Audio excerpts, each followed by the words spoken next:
नमस्कार, स्वागत है आप सभी का एनएफ न्यूज पर। मैं हूं आपके साथ रोहित। 2029 की तैयारियों में बीजेपी लगी हुई है और जिसका भी बयान आता है 2029 को लेकर, वो कहता है यहां पर बहुत ज़्यादा चर्चा नहीं हो रही है, जो चेहरा दिख रहा है वही चेहरा 2029 में भी दिखेगा, यानी नरेंद्र मोदी का। अब जब पीएम मोदी आरएसएस मुख्यालय गए तो तमाम तरीके की बातें होने लगी, उत्तराधिकारी की चर्चा होने लगी, तमाम तरीके के विपक्षियों की तरफ से दावे होने लगे।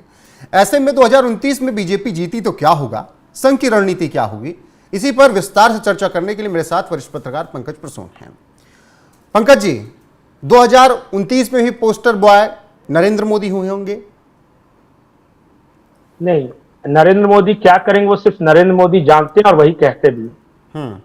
मैंने एक उदाहरण बताया था, एक एक करके बता रहा हूं। 2014 के चुनाव के बाद जब जीत कर नरेंद्र मोदी आए थे सत्ता में, तो 5 सितंबर 2015 को शिक्षक दिवस था और उस वक्त स्कूली छात्रों से बातचीत कर रहे थे प्रधानमंत्री नरेंद्र मोदी। एक छात्र ने पूछा कि मैं प्रधानमंत्री बनना चाहता हूं, मेरे लिए क्या गुण होने चाहिए।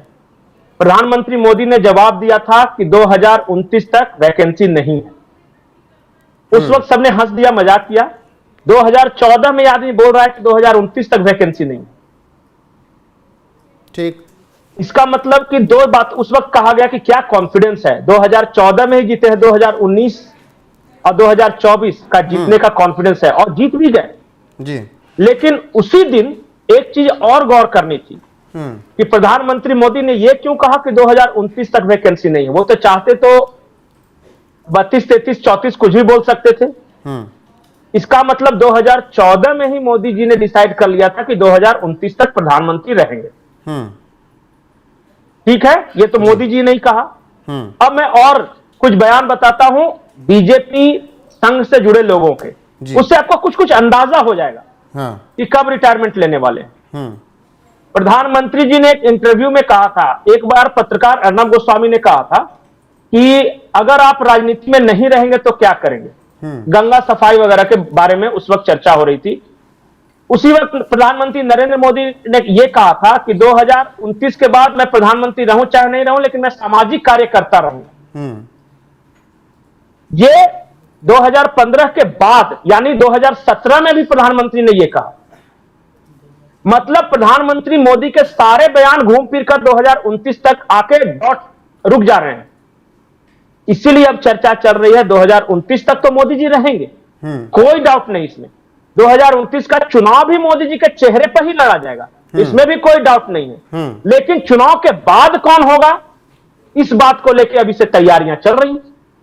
तो देखिए, मोदी जी आज की तारीख में अपरिहार्य मतलब कि मोदी नहीं तो कौन, इसका जवाब किसी के पास नहीं है। और संघ हो या बीजेपी, क्यों चाहेगा कि जिस नेता के चेहरे पर मैं बार बार जीत रहा हूं उसे क्यों रिप्लेस करेगा, और बिना फिजूल के नहीं। जब रही बात ये 75 साल वाला होने लगी उत्तराधिकारी की कि उत्तराधिकारी चुना जाना है, तब फिर अगर बात उठी है तो उस पर सवाल जवाब हो रहे हैं। विरोधी कह रहे हैं कि एप्लीकेशन लिखने गए थे रिटायरमेंट का। नहीं, 17 सितंबर 2025 को मोदी जी 75 साल के हो रहे हैं और इन्होंने ही ये बनाया था बाय रूल कि 75 साल में सैद्धांतिक रूप से रिटायरमेंट ले लेना है। हालांकि ऐसा लिखित नियम नहीं है, लेकिन कैसे कैसे नेता रिटायर हुए मैं आपको उदाहरण बताता हूं। आडवाणी या मुरली मनोहर जोशी जी की तो हर कोई बात करता है कि मार्गदर्शक मंडल में डाल दिया गया। यशवंत सिन्हा, उसके बाद सबसे जो महत्वपूर्ण मैं एक बता रहा हूं, एक कलराज मिश्र हुआ करते थे आप ही के उत्तर प्रदेश से। जी बिल्कुल। मोदी जी के पहले कार्यकाल में वो मिनिस्टर थे और बेचारे साल 1.5 साल मिनिस्टर रहे, उनको बीच में ही हटा दिया गया ये कहते हुए कि अब आपका 75 साल पूरा हो गया। और उनको बाकायदा ये कहा गया था कि सिर्फ 75 इयर्स के चलते आप हट रहे, जबकि वो स्वस्थ थे, हर तरह से निपुण थे। तो इसलिए लोग कह रहे हैं कि मोदी जी ने जो नियम बनाए हैं क्या वो खुद फॉलो करेंगे। लेकिन मुझे नहीं लगता, ये मुझे इसलिए नहीं लगता कि मोदी जी अगर 2025 के सितंबर में 75 साल हो रहे हैं तो भारतीय जनता पार्टी इनको एक्सटेंशन देगी। ये एक्सटेंशन लेकिन 2029 तक ही रहेगा, 2029 के बाद नहीं रहेगा। चेहरा, क्योंकि मोदी के चेहरे पर लड़ेंगे तभी जीत मिलेगी। मोदी के साथ एक और बेनिफिट है कि बीजेपी में कोई कितना भी बड़ा नेता हो, कितना भी काम करने वाला नेता हो, लेकिन मोदी जी 3 चीजों का कॉम्बिनेशन है। एक तो अपने जीवन में वो कभी इलेक्शन हारे ही नहीं, कभी नहीं हारे। ये आप बोलिएगा तो ये तो अमित शाह भी नहीं हारे, योगी जी भी नहीं हारे, बिल्कुल। लेकिन दूसरा कॉम्बिनेशन ये है कि मोदी जी ओबीसी हैं और इस देश में ओबीसी की संख्या सबसे ज्यादा है। बीजेपी किसी भी नेता को लाए तो ओबीसी होना चाहिए और इतना ही सफल होना चाहिए कि 100% स्ट्राइक रेट हो। और तीसरी सबसे बड़ी बात कि मोदी जी टीम बनाना जानते हैं। मोदी जी ने जैसे नेताओं की टीम बनाई है, जैसे अमित शाह, योगी, हेमंत विश्व शर्मा, आप जिन नेताओं को देखिए अपने अपने क्षेत्र में बिल्कुल, अन्नामलाई ही देख लीजिए ना, तो नेतृत्व सिर्फ वो नहीं है जो अपने खुद अच्छा काम करे, वो टीम का निर्माण करें फ्यूचर के लिए भी और प्रेजेंट काम करने वाले टीम के। अच्छा, अगर मोदी नहीं होते तो क्या एस जयशंकर होते? मोदी नहीं होते तो ये हरदीप पुरी जी होते? नहीं होते। तो मोदी जी को प्रशासनिक अनुभव, सांगठनिक अनुभव, क्योंकि उन्होंने जीवन का पहला 20-22 साल जो है वो संगठन में काम किया, उसके बाद मुख्यमंत्री रहते हुए इन्होंने काम किया लगातार 3 टर्म, और उस एक्सपीरियंस को लेकर ये आए थे प्रधानमंत्री बनने, और तीसरा टर्म प्रधानमंत्री के रूप में। इतना ह्यूज एक्सपीरियंस और पूरा पैकेज अभी भारत में कोई नहीं है। तब फिर चर्चा हो सकता है किसी की नियत का फजूल की चर्चा है नहीं, 75 साल वाला है मामला, लेकिन अभी मोदी जी रिटायर नहीं होने वाले हैं।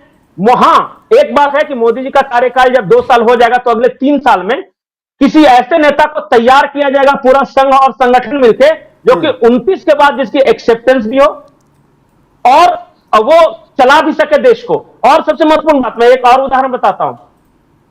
तैयार 2 तरह से किया जाता है। एक तो पहले चेहरा घोषित करके, जैसे मोदी जी का किया गया कि मोदी जी के नेतृत्व में लड़ेंगे गोवा अधिवेशन। दूसरा, उत्तर प्रदेश में चुनाव लड़ो, ऐसे ही जनरल मोदी जी को चेहरा बना के लड़ लो या फिर नीतीश कुमार को चेहरा बना के लड़ लो, लेकिन चुनाव के बाद उत्तर प्रदेश में योगी को मुख्यमंत्री बना दो। योगी बनने वाले थे क्या? वो तो मनोज सिन्हा शेरवानी सिला के बैठे हुए थे, लेकिन बनाया, और बनाया के बाद एक सफलता मिली। बिल्कुल। आज भी बिहार में यही कहा जा रहा है कि नीतीश कुमार के चेहरे पे लड़ेंगे, लेकिन चुनाव के बाद नीतीश कुमार रहेंगे कि नहीं, इसकी कौन गारंटी लेगा? बिल्कुल। लेकिन ऐसे में जब ये सब बातें हो रही हैं, 29 भी कहा जा रहा है कि चेहरे पर होगा, वो विपक्ष जो खुशी मना रहा था पहले 99 सीट जीतने के बाद, 240 पर बीजेपी को रोकने के बाद, क्या उसको लग गया है कि मोदी को हरा पाना मुश्किल है, इसीलिए उनके रिटायरमेंट की ही केवल उनका रिटायरमेंट का ही वेट विपक्ष कर रहा है? यही बात है ना, जिस बल्लेबाज को आउट नहीं कर सको तो उसका क्या मनाते हैं कि या तो इनिंग खत्म हो जाए, जल्दी शाम हो जाए, इंजर्ड हो जाए किसी तरीके से, चाहे इंजर्ड हो जाए। हाँ, तो मोदी जी को पूरे जीवन में नहीं हरा सके, पूरे जीवन में एक इलेक्शन नहीं हरा सके ये। और अब मोदी जी 3 बार का मुख्यमंत्री, 3 बार का प्रधानमंत्री, अब 20-22 साल 25 साल से जिस आदमी को हराने के लगे हुए, जब वो नहीं हारा है तो अंत में क्या आप मनाएंगे भगवान से ये रिटायरमेंट ले ले? और इसीलिए अब रेटोरिक विपक्ष और चाह रहा है कि मोदी जी कब रिटायर हो रहे हैं, ताकि इनको लगता है कोई दूसरा आएगा तो उसको हरा सकते हैं हम। मोदी जी तो नहीं हारेंगे, बिल्कुल पराजित हैं ये। यही वजह है कि रिटायरमेंट की ही केवल उम्मीद विपक्ष कर रहा है, लेकिन 2029 में भी जिस तरीके से पंकज जी ने कहा कि पोस्टर बॉय होंगे, उनका ही चेहरा होगा।